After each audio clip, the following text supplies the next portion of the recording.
Hey, it's Mazzy here, and I thought I'd do a video of some of my autographed albums.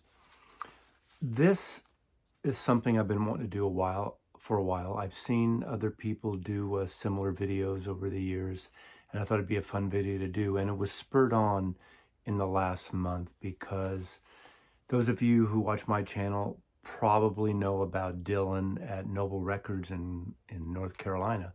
Shop owner and does great videos, and true collector and facilitator of music, and has a kind of cool store, and he just really gets the collections. He travels far and wide around the South to discover and find collections for his store, which I admire. And he did a video a while ago, about a little over a month ago, about a major collection he got. He went back twice to the storage locker, and I think it was someone who had been either in the record business or radio and related, had an extensive collection.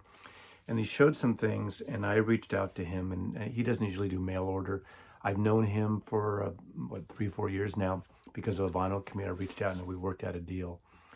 And I got 5 Warren Zevon albums, all signed. The debut on Asylum, Excitable Boy, The Envoy, the great, Powerful Live album. And on Virgin, I believe, Virgin is Sentimental Hygiene, which is a great record. I think this holds up. It's got some of the 80s tinges production-wise, but it's really a solid album. I did this because I'm a huge Warren Zevon fan. I think he's still one of the great 70s, 80s noir writer of Los Angeles. Had a volatile life, and I was fortunate enough to meet him once in around 1978, KSAN Radio, San Francisco. He was hanging out there, and we chatted and about some things. I'd seen him probably 5 times throughout the 70s.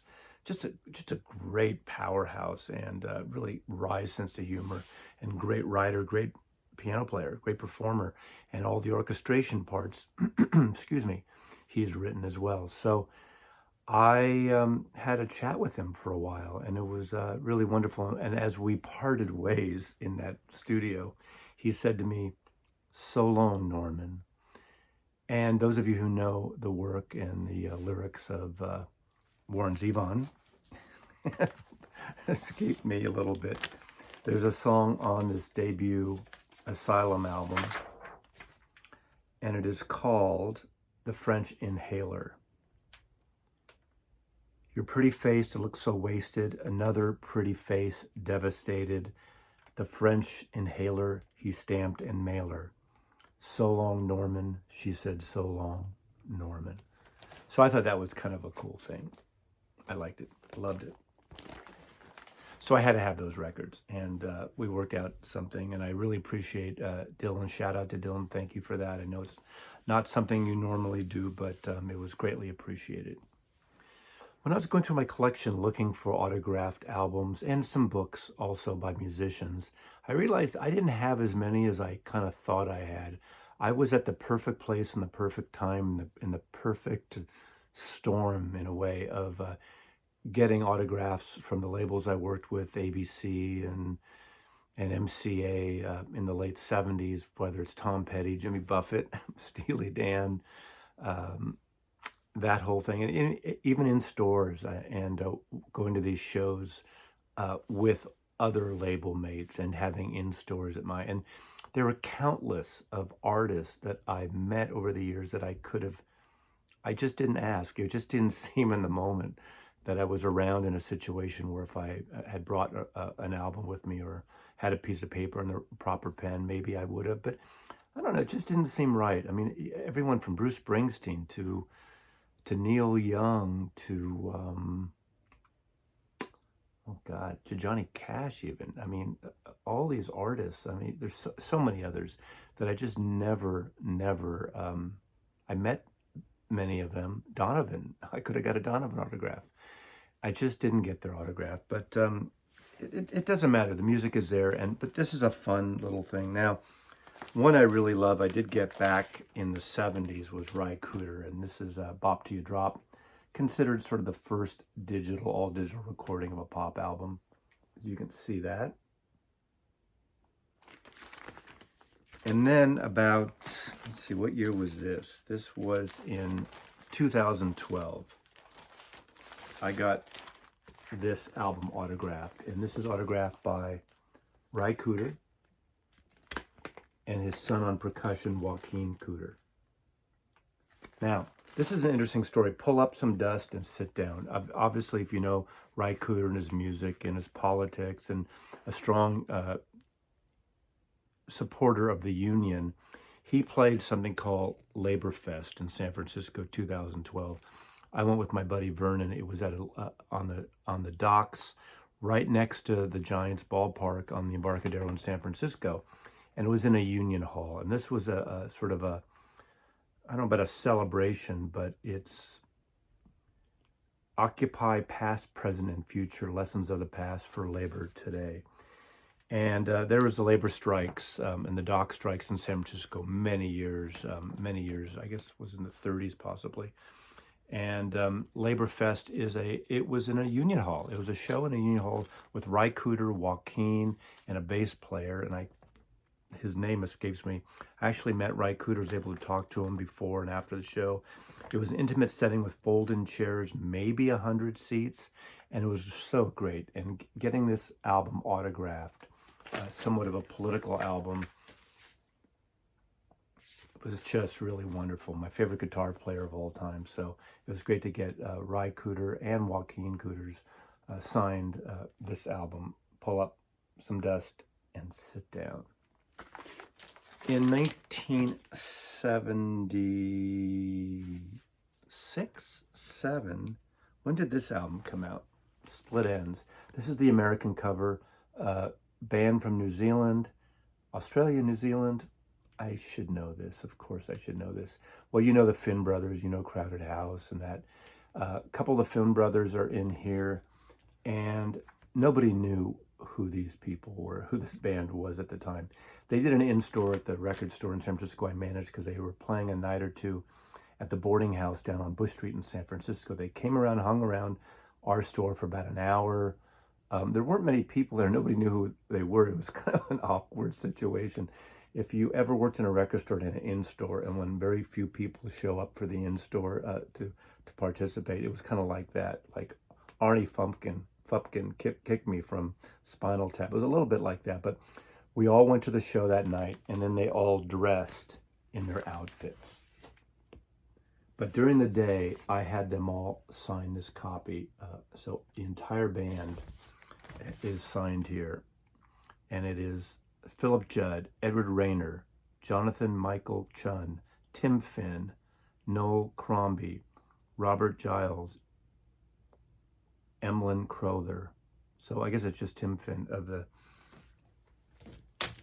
Finn brothers, so not two, my mistake. But it's kind of cool having this record. This is kind of a art rock, cool, interesting record. Haven't played it in so many years. Of course, they got more popular and a little more commercial after this. But this is kind of a cool artifact to have in the collection as well. Sleater-Kinney box set. Sleater-Kinney, you know Sleater-Kinney here from Olympia, Washington. And it has Corinne Tucker, well, all three members here on this 45. It came with this box. Now, this is something I got with the box that I ordered through, I guess it was Sub Pop, right? Sub Pop.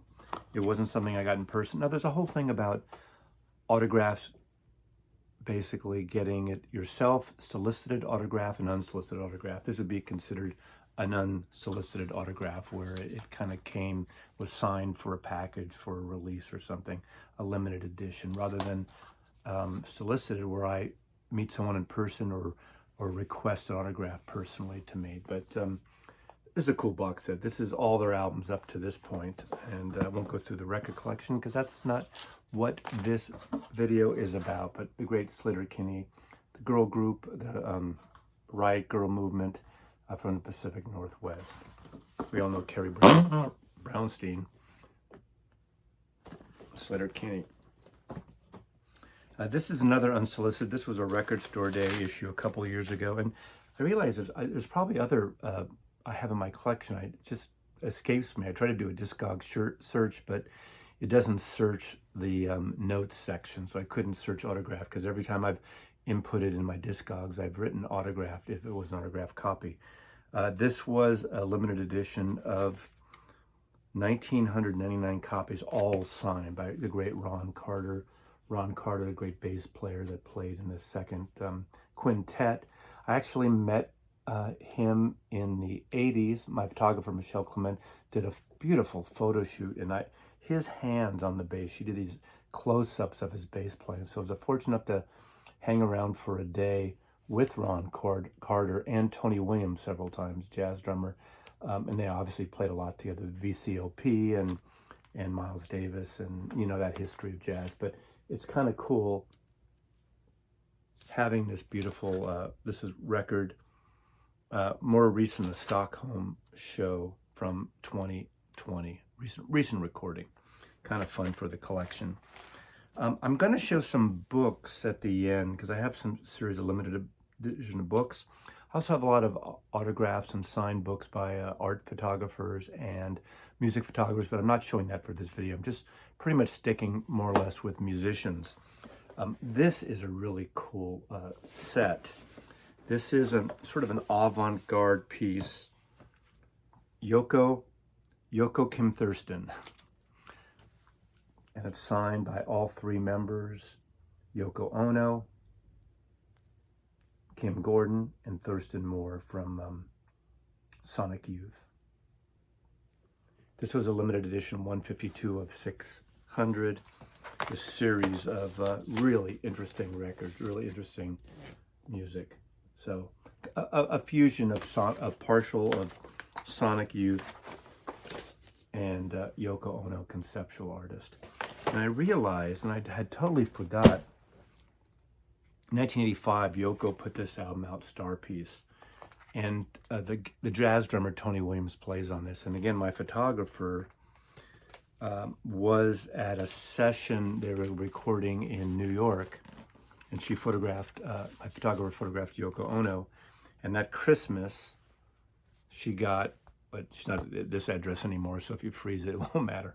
That's her photo studio in San Francisco. She got this lovely personal note from the Dakota, Strawberry Fields, 1 West 72nd Street. It says, to Michelle, Yoko and Sean, Christmas 1985, New York City. Several years ago, I saw the tour of the Claypool-Lennon Delirium, Les Claypool from Primus, and of course, Sean Lennon. And they put out two great records and a EP of sort of a fusion of psychedelia and prog. And both their records are excellent. And this was signed by Sean Ono Lennon and Les Claypool. A few years prior to that Claypool and Delirium show, I did go to the Great American Music Hall in San Francisco and see the Ghost of the Saber-Toothed Tiger, the project Sean did with his girlfriend Charlotte. And this was in 2014. This was an earlier record they did. The Ghost of the Saber-Tooth was done after this, but I got this one signed since I didn't have this record at the time, of Sean and Charlotte. And I have actually photographs of us together too at that, because I met them after the show. The Ghost of the Saber-Tooth Tiger, Sean and Charlotte. The next three are records I got from the Coleman collection, and I kept these. There was one other autograph, and as I went through these, some of the people, some of my friends who were digging found these autograph records, and of course I had to hold on to them. I wanted to keep them. This is the only one that was directed especially to Coleman, and this is the Carpenters' Yesterday Once More, a double greatest hits record, and it says, to Coleman, Richard Carpenter, 5/22/1985. So Carpenters, come on. I mean, it would have been great if, of course, she was gone by this time, if we had Karen, but hey, half a carpenter, you know. Carpenters don't show up half the time when you're getting a renovation anyway. They just disappear for 3 months. This is a cool one. This is Ricky Nelson. I'm a big Ricky Nelson fan. Great rockabilly. He's the real deal. I always say this. People like to, you know, because of Ozzy and Harriet in the TV show, the Teen Idol thing, but this guy was the real deal. James Burton played in his band, who would play with Elvis and later Graham Parsons, Emmylou Harris. And this was signed in 1980, even though this is an album from the late 50s. This was signed at the San Mateo County Fair, July 29th, 1980, with the Stone Canyon Band, Ricky Nelson. That's that kind of country rock band. He had a second coming in his career at that point, in the late 70s and mostly into the 80s. Pretty successful. Unfortunately, he died way too early in a plane crash caused by nefarious situations, apparently. But it's cool to get this record. So it's something I got from the Coleman collection. And lastly, from the Coleman collection, one that to me is just truly awesome, and it is ABBA, the ABBA album. And this is autographed by all 4 members of ABBA. And Coleman and I both saw ABBA together, Concord Pavilion, 1979, their only American tour. So it's just really wonderful, and I feel fortunate to have this. And this is a signed copy of their record on Polar Records. That's the record company, their record company they worked with all during their career out of Sweden. This is a Swedish pressing of that. Thank you, Coleman, for that. I'll cherish this one forever. So I'm going to switch to books now. And a lot of these are books from Genesis Publications and Genesis in the United Kingdom. And in 1980-81, they started to do what became a huge series, probably the biggest part of their publishing empire in a way. And it's a pretty small group of people who run it. Brian Roylance was the originator, the publisher. His son has taken it over, and his wife is one of the designers there. And they do these excellent hand-bound, beautifully curated and designed books of music artists. And they've done so many, and I've collected most of the Beatle-related books, whether it's photographers like Astrid Kircher, Bob Gruen, artists like Stuart Sutcliffe, his artwork, and many others. And some are very thematic and just wonderful wonderful books, and all signed by the photographers and artists. But I want to show just a couple here that I got. First, before I get on to the Beatles directly, let's talk about, when you see something white like this, you think of Yoko, don't you? Yoko Ono. Yoko Ono. What a beautiful, of course it's white. And this is Yoko Ono, Infinite Universe at Dawn. And a beautiful minimalist volume. I've been a big fan of Yoko's. She comes from the Fluxus movement, the art scene in the early 60s, prior to her associating with John Lennon. And I'm afraid, her being a part of the Beatle empire, or being a wife of a Beatle, at a height in their career, a lot of people understand what she was coming from in her own artistic ventures. And an amazing artist. And the minimalist avant-garde into crossing over to John Cage and so many artists of the time. And this copy of this book is signed by Yoko as well. I have several autographs of Yoko, as I showed you earlier with the record.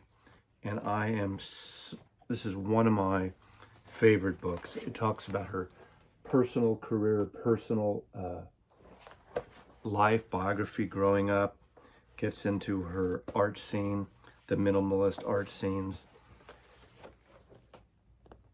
just her entire career life with John. And I have a series of books that they've done collectively and individually.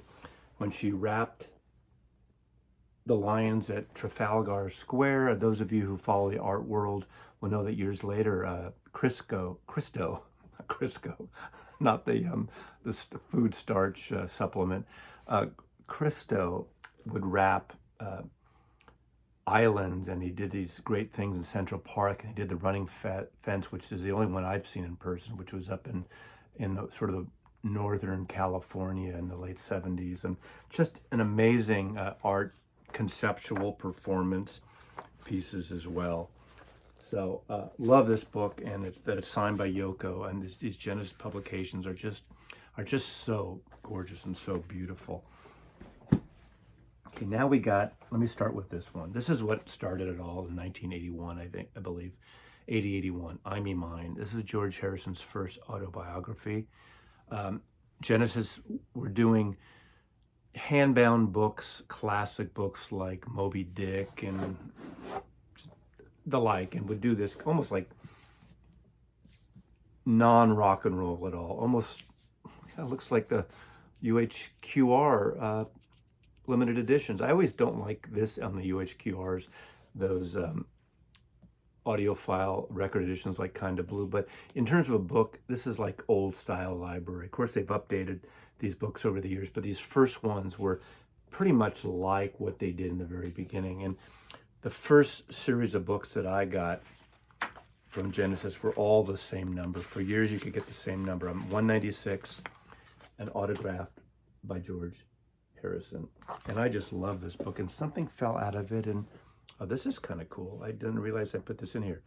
This is from November 1974. This is the ticket to George Harrison's Dark Horse tour, where his voice was totally shot. I saw him twice on this tour, and here's a ticket from it, from the Cow Palace, probably. Yeah, Cow Palace.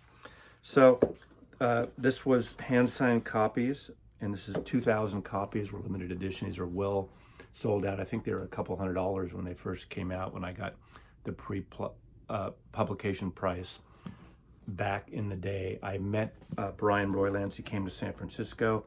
My Beatle partner, David, and I were working on our Beatles England book at the time, and for some reason, I don't remember how it happened, but someone said he should meet us, and we talked to him. We were doing some radio shows on KGO Radio in San Francisco, some Beatles specials every 3 months. So we bought the book, and the rest is history. And of course, all the rock books they'd done, from Bowie to Mick Ronson to Ronnie Wood to the Stones to, I mean, so many others. Genesis also did 2 volumes, which I bought, Songs of George Harrison, Volume 1 and 2. It's a book and record of his lyrics. And again,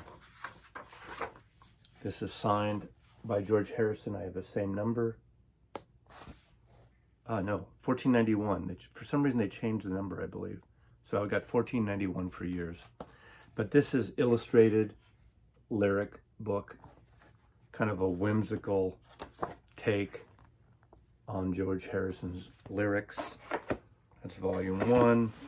Volume 2 is pretty much more of the same, but it's really kind of cool. I mean, obviously, look at that. Look at how beautiful that is.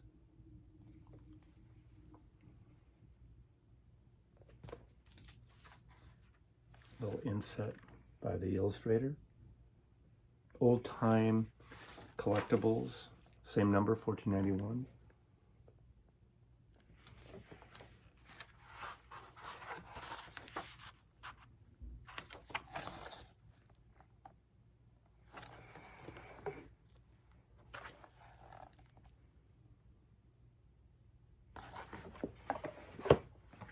Love it. Then, I realized I don't have anything here from Paul McCartney. I have that boxed up in a storage. I do have his book of poetry, Blackbird, he put out, and I have a limited edition signed copy by Paul McCartney, so you ain't seeing that this year. Sir Richard Starkey. I have several books of Ringo. I won't show them all, but this is probably the most over-the-top design. Postcards from the Boys. These are all the postcards that during the Beatle days he sent and he got from various Beatles. Look at this. Look at this design. The thing about these videos, I think you got to make sure you hold the record and hold the book so the viewer can see it. Give it a couple of beats, right, Mazzy?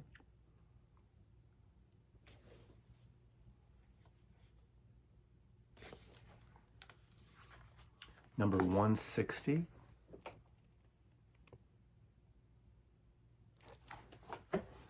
And you know how it includes some some Beatles stamps inserted here.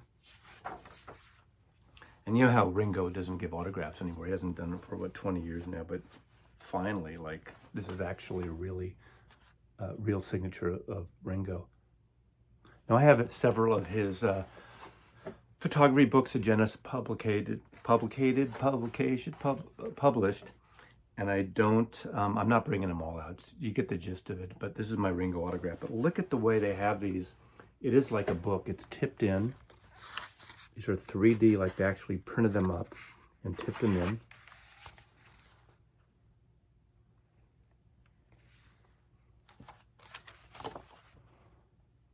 So it's put together like a replica scrapbook, hand tipped in.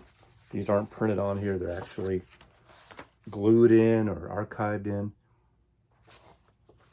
So it's really wonderful. Reading these through the correspondence from the Beatles it's just another take on things.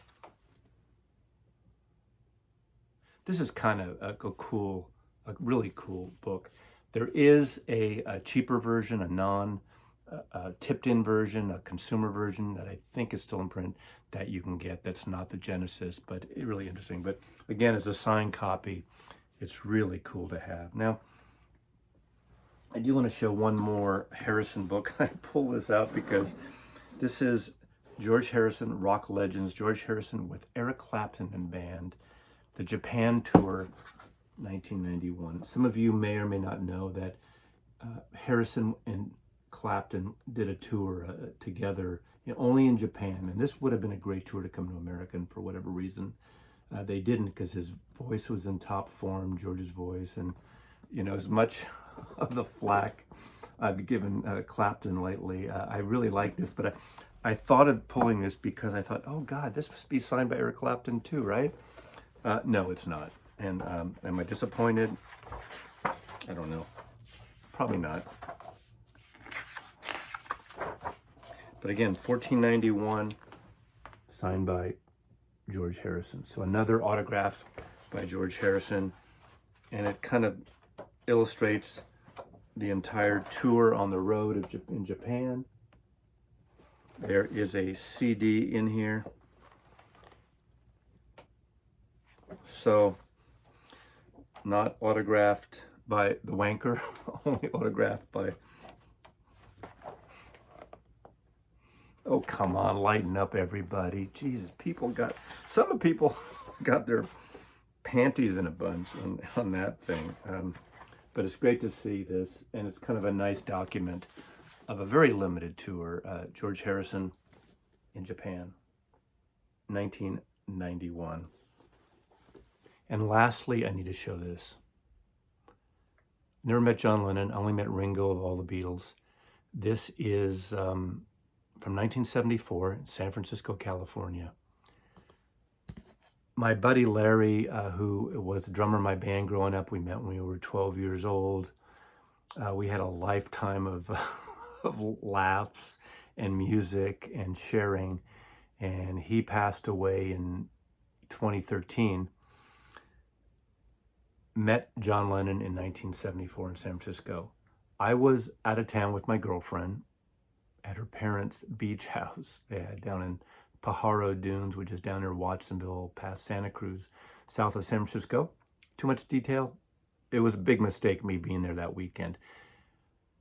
Larry and David, Mr. Bacon, my co-author later years of The Beatles, England, went down to KSAN Radio because it was announced that he was promoting, I guess, Walls and Bridges, and him and May Pang went to KSAN Radio to be interviewed by Tom Donahue, Big Daddy Tom Donahue, the father of underground radio. And Larry and David were there on the weekend, I think it was a Saturday, and stood in line and met John Lennon and got his autograph. When Larry passed away, this is one of two items he left me in his will: the autograph of John Lennon and a photograph up here Mike McCartney took of Paul, John, George, and Pete Best, and it's signed by Michael McCartney.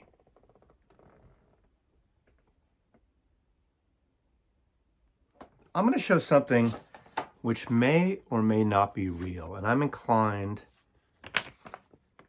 this may be partially real, but let me tell you the provenance of this. Provenance is very important in autographs. Here's hoping you'll soon get well. Look at this old get well card. Should be wearing gloves for this. This is like an archaeological dig.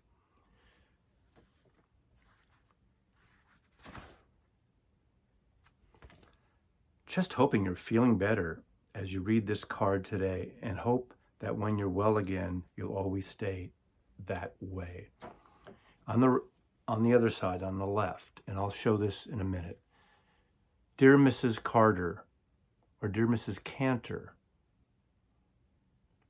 wishing you a very speedy recovery. Regards from the Beatles, John Lennon, and then also signed by Paul McCartney, George Harrison, and Ringo Starr. Now, I've never got this totally authenticated. I'll tell you how in a minute how I got this. I got it in 1980 in Liverpool.